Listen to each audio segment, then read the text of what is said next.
आज माझ्या माता भगिनी इथं उद्या प्रत्येकाच्या डोक्यावर एक कर्जाचा डोंगर आहे, कर्जाचा डोंगर आहे.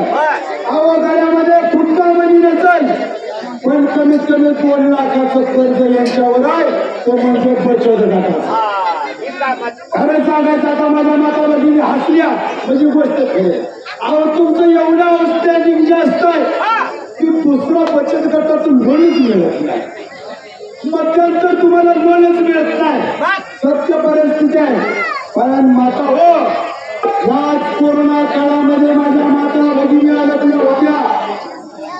मायक्रो फायनान्सचे लोक तुमच्यावर जोर जबरदस्ती करत होते, तुम्हाला दबावात आणत होते, तंत्राचा वापर करून तुम्हाला सयुकी करून केलं होतं. आणि त्यावेळेस एकच माणूस या माता भगिनीच्या पाठीमागे उभा राहिला होता, तो म्हणजे आपले लाडके दिलीप बापू धोत्रे.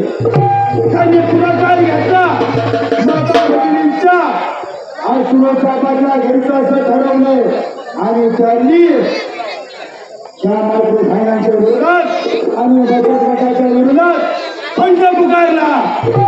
आणि त्यावेळेस माता भगिनी हजारोच्या संख्येने दिलीप बापू धोत्रे यांच्या पाठीशी उभ्या राहिल्या.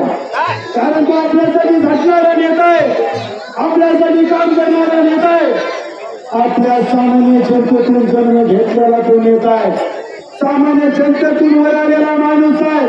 आज तुमची आमची तळमळ त्यांच्या मनात दाटते म्हणून ते आपल्यासाठी सरकवले, पुढे आले आणि या मायक्रो फायनान्सच्या विरोधात आणि या बचत गटाच्या विरोधात फंड पुकारला आणि त्यांच्या त्या गोष्टी हरून काढल्या आणि कर्जमुक्त केलं या कोरोना काळात आपल्या माता भगिनींना.